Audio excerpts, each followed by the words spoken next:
आप सभी को आपके अपने YouTube चैनल पे बहुत बहुत स्वागत है। तो दोस्तों, आज की इस क्लास में हम लोग डिस्कस करेंगे 10th क्लास हिंदी की 11 नंबर चैप्टर है नौबत खानों में इबादत, जिसके लेखक है यतीन्द्र मिश्र। इसका लेखक परिचय हो गया है। यदि आप उस वीडियो को नहीं देखे होंगे तो आपको प्लेलिस्ट में मिल जाएगा। तो नौबत खानों में इबादत, जिसमें हम लोग प्रमुख रूप से प्रसिद्ध शहनाई वादक है बिस्मिल्लाह खां, जिसके बारे में हम लोग पढ़ेंगे।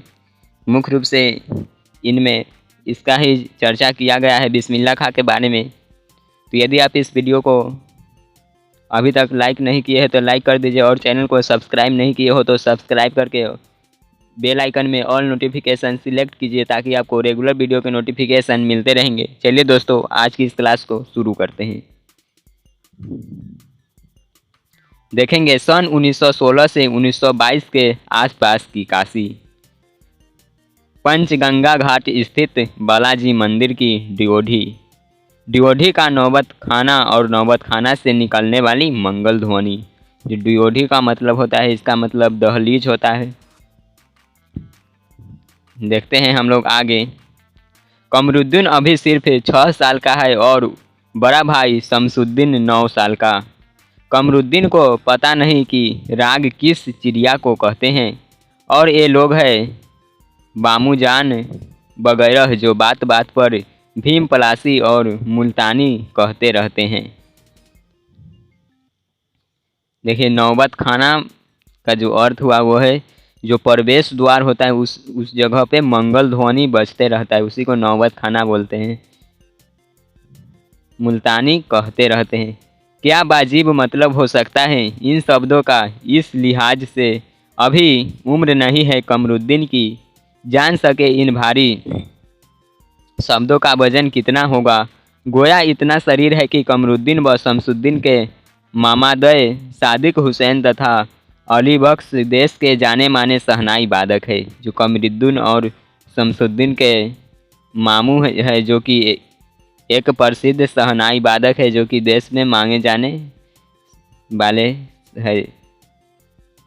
विभिन्न रियासतों के दरबार में बजाने जाते रहते हैं। रोज नामचे में बालाजी का मंदिर सबसे ऊपर आता है। हर दिन की शुरुआत बड़ी ड्योढ़ी पर होती है। मंदिर के विग्रहों का पता नहीं कितनी समझ है, जो रोज बदल बदल कर मुल्तानी, कल्याण, ललित और कभी भैरव रागों को सुनते रहते हैं। एक खानदानी पेशा है अली बख्श के घर का। उनके अब्बा जान भी यही बड़ी ड्योढ़ी पर शहनाई बजाते रहते हैं। जो उनके पिताजी है अब्बा जान, वो वहीं पे शहनाई बजाते रहते थे। कमरुद्दीन का जन्म डुमराव बिहार के एक संगीत प्रेमी परिवार में 1916 ईस्वी में हुआ। कमरुद्दीन का जन्म हुआ तो वह बिहार के डुमराव है, वहाँ पे 1916 ईस्वी में इनका जन्म हुआ था। 500 वर्ष डुमराव में बिताकर वह नाना के घर ननिहाल काशी में आ गए, और कमरुद्दीन ने 5-6 साल के लिए अपने घर रहे। उसके बाद अपने नाना के यहाँ काशी में रहने के लिए चले गए। शहनाई और डुमराव एक दूसरे के लिए उपयोगी थे। शहनाई बजाने के लिए रीड का प्रयोग होता है। शहनाई बजाने के लिए होता है वह रीड का प्रयोग किया जाता है। रीड अंदर से पोली होती है, जिसके सहारे शहनाई को फूंका जाता है। रीड नरकट एक प्रकार की घास, जो रीड होता है नरकट नामक है, जो कि एक प्रकार का घास है, उसी से बनाया जाता है, जो डुमराव के आसपास की नदियों के कछारों में पाई जाती है। जो नरकट नामक घास है, यह डुमराव के आसपास की नदियाँ हैं, उनके साइड में पाया जाता है। फिर कमरुद्दीन ही अपने उस्ताद बिस्मिल्लाह खां साहब थे। इनके परदादा उस्ताद सलार हुसैन खां डुमराव निवासी थे। जो कमरुद्दीन, जो कि उन्हीं का नाम बिस्मिल्लाह खां बाद में पड़ा है, उनके परदादा थे जो कि सलार हुसैन खां उनका नाम था, जो कि डुमराव के निवासी थे। बिस्मिल्लाह खां उस्ताद पैगर बख्श खां और मिट्ठन के छोटे साहबजादे थे। बिस्मिल्लाह खां की उम्र मात्र 14 साल। वही पुराना बालाजी का मंदिर, जहां बिस्मिल्लाह खां को नौबत खाने रियाज के लिए जाना पड़ता है। रियाज के लिए मैंने वही पुराना बालाजी का मंदिर जहाँ बिस्मिल्लाह खां को नौबत खाने यानी कि जो पर द्वार पे मंगल ध्वनि बजता है वहाँ रियाज के लिए मतलब कि अभ्यास के लिए जाना पड़ता है। मगर उस रास्ते हैं बालाजी तक जाने मगर एक रास्ता है बालाजी मंदिर तक जाने का। यह रास्ता रसूलबाई और बतुलबाई के यहाँ से होकर जाता है। इस रास्ते से कमरुद्दीन को जाना अच्छा लगता है। इस रास्ते न जाने कितने तरह के बोल बनाओ, कभी ढुमरी, कभी टप, कभी दादरा के मार्फत ड्योढ़ी तक पहुँचते रहते हैं। रसूलन और बतूलन जब गाती तब कमरुद्दीन को खुशी मिलती। अपने ढेरों साक्षात्कारों में बिस्मिल्लाह खां साहब ने स्वीकार किया है कि उन्हें अपने जीवन के आरंभिक दिनों में संगीत के प्रति आसक्ति नहीं इन्हीं गायिका बहनों को सुनकर हुई है। जो रसूलन और बतूलन थी उन्हीं को गाते देखकर जो बिस्मिल्लाह खां है उनको गाने की इच्छा व्यक्त हुई। एक प्रकार से उनकी अबोध उम्र में अनुभव की स्लेट पर संगीत प्रेरणा की वर्णमाला रसूलन बाई और बतूलन बाई ने उभेरी। वैदिक इतिहास में शहनाई का कोई उल्लेख नहीं मिलता है। जो वैदिक इतिहास है उसमें शहनाई का कोई भी उल्लेख नहीं मिलता है। इसे संगीत शास्त्रांगत सुशीर बाधों में गिना जाता है। जो शहनाई है इसे संगीत के सुशीर बाधों में गिना जाता है। अरब देश में फूंक कर बजाए जाने वाले बाध जिसमें नारी नरकट या रीढ़ होती है जो कि घास से बना होता है को नए बोलते हैं। जो अरब देश में जो नरकट की बनी वह होती है घास की जिसे फूंक कर बजाया जाता है तो उसे अरब देश में उसे नए बोला जाता है। शहनाई को सहने अर्थात सुधीर बादों में शाह की उपाधि दी गई है। 16वीं शताब्दी के उत्तरार्ध के तानसेन के द्वारा रची बंदिश जो संगीत राग कल्पद्रुम से प्राप्त होती है में शहनाई, मुरली, बंसी, श्रृंगी एवं मूर्छंग आदि का वर्णन आया है। जो 16वीं शताब्दी के उत्तरार्ध में तानसेन द्वारा रची बंदिश जो कि संगीत की राग की है उसमें शहनाई, मुरली, बंसी, श्रृंगी एवं मूर्छंग आदि का वर्णन आया है। अवधी पारंपरिक लोकगीतों एवं चैती में शहनाई का उल्लेख बार बार मिलता है। मंगल का परिवेश प्रतिष्ठित करने वाला यह वाद्य इन जगहों पर मांगलिक विधि विधानों के अवसर पर ही प्रयुक्त होता है। दक्षिण भारत के मंगल वाद्य नागस्वरम की तरह शहनाई प्रभावी की मंगल ध्वनि की संपूरक है। जो दक्षिण भारत की मंगल वाद्य है वह है नागास्वरम। इसी तरह से शहनाई है जो कि मंगल ध्वनि में जाना जाता है। शहनाई की इसी मंगल ध्वनि के नायक बिस्मिल्लाह खां साहब दशकों से सुर मांग रहे हैं। सच्चे सुर की नेमत जो कि है सच्चे सुर की नेमत यानी कि सच्चा सुर है जो सुर जो कि ईश्वर से मांग रहे हैं। ईश्वर की देन वरदान है उनके पास। पांचों वक्त वाली नमाज इसी सुर को पाने की प्रार्थना में खर्च हो जाती। लाखों सजदे इसी एक सच्चे सुर की इबादत में खुदा के आगे झुकते। बेनमाज के बाद सजदे में गिड़गिड़ाते मेरे मालिक एक सुर बख्श दे। जब बिस्मिल्लाह खां नमाज के लिए जाते थे तो वे नमाज के बाद वहाँ पे एक बोलते थे कि मेरे मालिक एक सुर बख्श दे। सुर में वह तासीर पैदा कर कि आँखों से सच्चे मोती की तरह अनगढ़ आंसू निकल आए।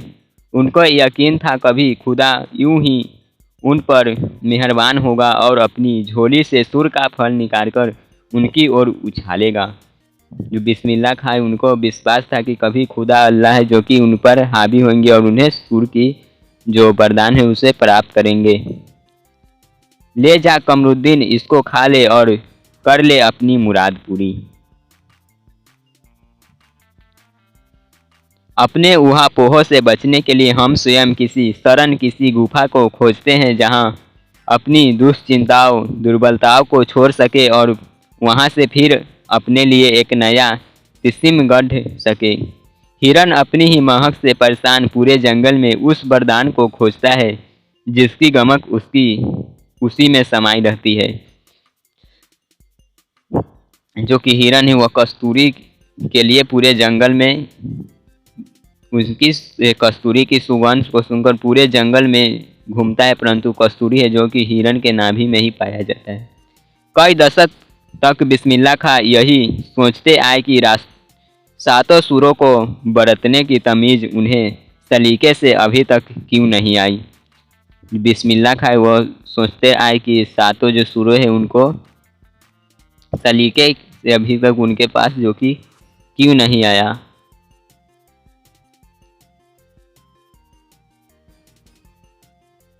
आगे देखते हैं हम लोग। बिस्मिल्लाह खां और शहनाई के साथ जिस मुस्लिम पर्व का नाम जुड़ा है वह है मुहर्रम। यह बहुत ही इम्पोर्टेंट है, ऑब्जेक्टिव में कई बार पूछा जा चुका है कि बिस्मिल्लाह खां के साथ किस मुस्लिम पर्व का नाम जुड़ा हुआ है, तो वह मुहर्रम होगा।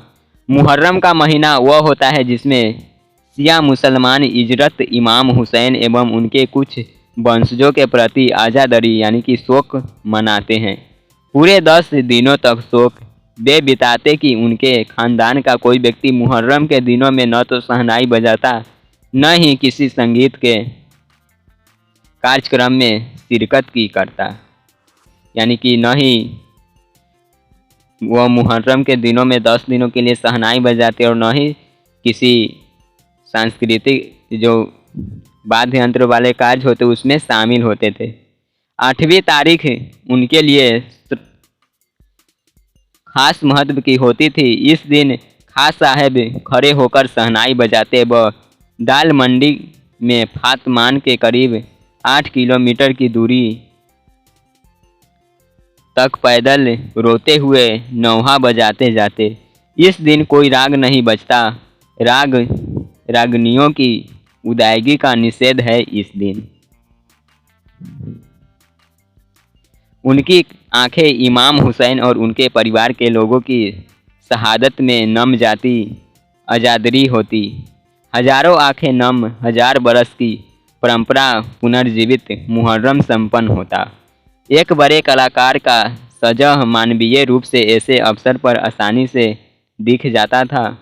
मुहर्रम के नमज़दा माहौल से अलग कभी कभी सुकून के क्षणों में वे अपनी जवानी के दिनों को याद करते।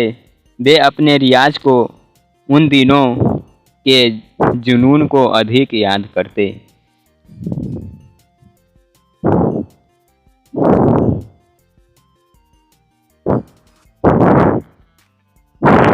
आगे हम लोग देखते हैं। वे अपने रियाज को कौम उन दिनों के अपने जुनून को अधिकार याद करते। वे अपने अभ्यास जो कि शहनाई के लिए अभ्यास करते थे उनको याद करते। अपने अब्बा जान और उस्ताद को कम पक्का महाल की कुमसूत्र हलवान की कचौरी वाली दुकान व गीता वाली और सुलोचना को ज़्यादा याद करते। कैसे सुलोचना उनकी पसंदीदा हीरोइन रही थी। जो बिस्मिल्लाह खां के पसंदीदा हीरोइन थी वह सुलोचना थी। आई होप कि यहाँ तक आपको अच्छी तरह से समझ आया होगा। आगे की ओर हम लोग देखेंगे कैसे सुलोचना उनकी पसंदीदा हीरोइन रही थी। बड़ी रहस्यमय मुस्कुराहट के साथ गालों पर चमक आ जाती थी। खास साहब की अनुभवी आंखों और जल्दी की खिस से हंस देने की ईश्वरीय कृपा बदसूरत कायम रही। इसी बात सुलभ हंसी में कई यादें बंद थी। वे जब उनका जिक्र करते तब फिर उसी नैसर्गिक आनंद में आंखों चमक उठती। कमरुद्दीन तब सिर्फ 4 साल के रहे होंगे। छुपकर नाना को शहनाई बजाते हुए सुनते थे। रियाज के बाद जब अपनी जगह से उठकर चले जाए तब जाकर ढेरों छोटी बड़ी शहनाइयों की भीड़ से अपनी नाना वाली शहनाई ढूंढते और एक एक शहनाई को फेंक कर खारिज करते जाते। सोचते लगता है मीठी वाली शहनाई दादा कहीं और रखते हैं। जब उनके नाना जी जो शहनाई बजा के अभ्यास करके चले जाते तो बिस्मिल्लाह खां जो कि उनके बचपन का नाम कमरुद्दीन था तो वह खोजते थे। मगर बच्चे को यह नहीं मालूम था कि दाद वाह करके दी जाती है, सिर हिलाकर दी जाती है, पत्थर पटक कर नहीं। और बचपन के समय फिल्मों के बुखार के बारे में पूछना ही क्या, उस समय 3rd क्लास के लिए 6 पैसे का टिकट मिलता था। कमरुद्दीन 2 पैसे मामू से, 2 पैसे मौसी से, 2 पैसे नानी से लेता था, फिर घंटों लाइन में लगकर टिकट हासिल करते थे। तो आज की क्लास में हम लोग इतना ही। अब नेक्स्ट पार्ट में हम लोग इससे आगे देखेंगे, इसका पार्ट 2 आएगा जिसमें हम लोग इससे आगे देखेंगे। तो कल की क्लास में जो कि इसका पार्ट 2 होगा। आई होप कि यहाँ तक आपको अच्छी तरह से समझ आ गया होगा। किसी भी तरह का दिक्कत हो तो नीचे कमेंट करके ज़रूर पूछिए। मिलेंगे हम लोग नेक्स्ट क्लास में। जय हिंद, वंदे मातरम।